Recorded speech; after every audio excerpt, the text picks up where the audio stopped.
So I think I'm going to pull the top of this supercharger cover right here. Gotta take a look at the supercharger itself. Maybe they were lucky and just the supercharger's burning a ton of oil, you know. It seems like both manifolds, when it's open, have oil coming out of them, so there's a chance that it could be the supercharger, not just like one or two cylinders actually bad. So I'm gonna pull this safety lid off. This is a little has a little flapper door inside of there in case you have a runaway engine. Stall it, at least it's supposed to. I don't know if it always works. This is a fuel cutoff safety switch for when you shut off the motor. So yeah, I'm gonna get to pulling this sucker off and see what it looks like on the inside.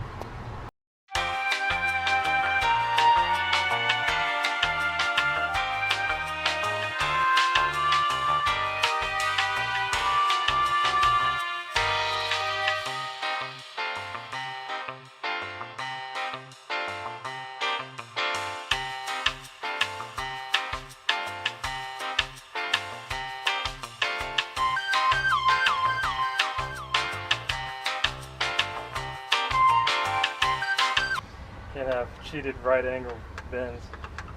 I'll make some bad hassle.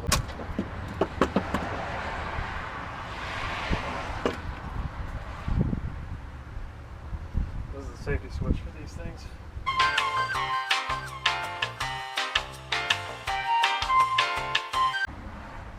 Welcome to Logan's Hillbilly Corner. Trying to get this stupid thing off. Yeah. That could be a restaurant name. Logan's Hillbilly Corner. I'm trying to do YouTube videos on this, so I've been recording everything like it's recording right now. Oh, is it? Yeah. There's a supercharger. I'll have to vacuum out the little bits to fill on there. And the vanes, I don't think they're supposed to look like that.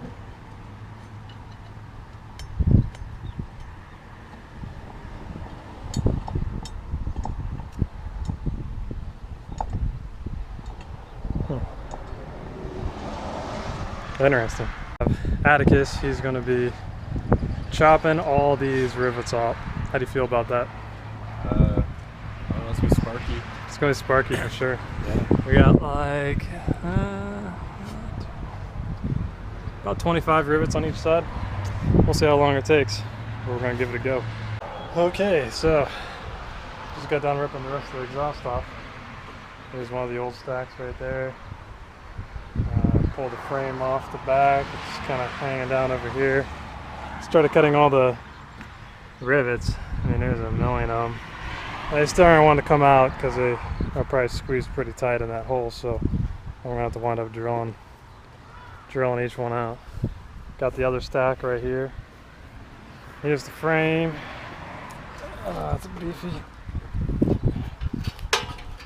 That's where that goes. All right, with some work. Got the shift tower off. A little windy in here, but a whole bunch of water came out of there. It's freaking nasty. You can see the actual shift fork here. We got that free play. But even bigger problem is look how much free play that has. And I went ahead and pulled the manifolds too. Got that laying on the ground. Quite a bit of oil on every single cylinder, so it's not just one cylinder, which actually to me I think is good news, because it's probably just wet stacked. Wet stack is just, you know, when you fire it up, let it idle a lot, and don't ever like run it hard and let the rings seat in, so they start to retract a little and the gunk just blows past, so you get a lot of oil coming out into the exhaust, because every single one looks like that. I highly doubt the entire engine is just that shot. I mean, there's a chance, but also there's a chance that it's just wet stacked. The supercharger doesn't appear to be leaking tons of oil. I already took off the cover on it, and looks like its vanes are, like, it's definitely leaking, but not like wet leaking, so I don't think all that's coming from the supercharger. I think it's mostly just probably from wet stacking. So once I kind of go through things, change the oil filter, looks like it hasn't been changed in a very long time, so get a new filter on it, new oil in it, and I'll run it up to RPM for a while and see what happens. Hopefully it'll kind of clear the system out and we won't have to do an in-frame right away. That's my plan, at least. Next step is I'm going to start yanking off all the air lines and get ready to have the frame blasted. I'd like to get this cleaned up and then that way I can repaint it all and then kind of go to the next step. But now we got all the freaking not oil lines, air lines. All the air lines are off. Many nasty broken air lines kind of all over the place. Brake chambers haven't shown up yet, but we're going to be yanking them off also. These are frozen, and the fronts I don't trust, so those will be getting switched out. But the good news is now the frame is pretty clear, so we can go through and get this soda blasted soon. But I got all the lines off front to back, all the way up. I gotta get rid of this diesel line also. That one's really crusty. This is Allie. She's here to help out, right? Come here, pup. Come here. What do you think of all those airlines? What do you think of all those airlines? Are they nasty? Yeah, they're not very good, are they? Allie doesn't approve of all the nasty old airlines. Need to get some tires too. Alright, you're gonna have to excuse how messy this is, but damn. So this is the rear guy. Plenty of slop there. This bushing's nice and tight. So I got the housing all apart. Look how nasty that is. It's gonna need some cleaning. Here's where it's at. I got the housing cleaned up. Not super clean, just temporary clean. Got a bolt here which we're gonna make into the indexing stud. The housing is all dismantled. So we got a intact bushing right here. It's actually plastic and it's still good, amazingly enough. And then on this side, the bushing is completely beat out of it. So what I did is found this bronze bushing. It's metric.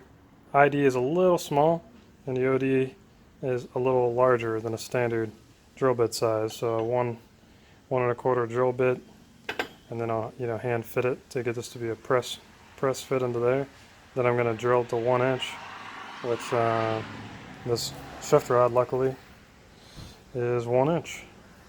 So we lucked out on that one. So here's kind of where I'm at so far. What I did is slowly build up the weld onto this front edge and then filed it flat. So it's pretty well rebuilt now. Doesn't have a huge groove worn in it. Then on this guy, I just drilled it out to 1 inch. Got a sleeve, pressed the sleeve in there and then welded just a quick TIG weld on each side. Kind of smooth it out. So now I have a perfect 3/4 inch bore diameter. That's not all worked out. So that takes care of those two guys. This has a little bit of free play in it. Once you slide these guys over here, and I got this really thin stock that basically is going to wrap around and then slide it over top, not take up a lot of free play. So that pretty much takes care of that actuation. The only thing that I'm having trouble with, and I think I am going to involve a machinist, is this bore right here. It needs to have a cup in there to kind of support the ball. So on the tail housing, what I did is drilled it out to 1 1/4, then put in the new bushing. I cross drilled it. I'll use a smaller bolt. This is just a placeholder. And there's actually a divot in there now that holds it, so it was a tight squeeze. Put in a screw to kind of basically set screw it in place. Then I ran a 1 inch drill bit through it. So now we actually have the perfect fit, and that means there's no more free play. We've been working our asses off, especially Atticus been working his ass off on this truck. We finally got the frame after doing some drilling to start to separate, and we're using chisels as we go along and start prying it off of there.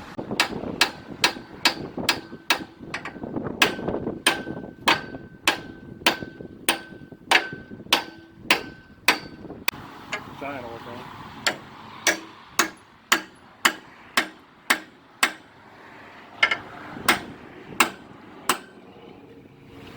Fucking up the spring a little bit.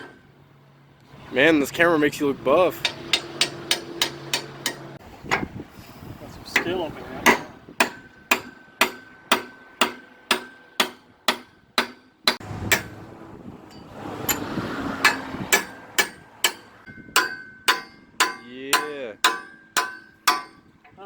workout. Holy shit. Oh.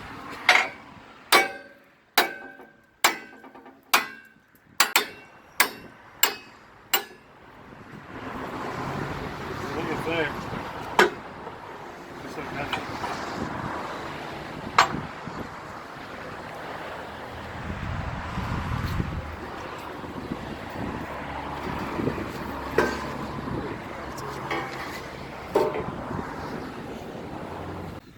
All the hard work.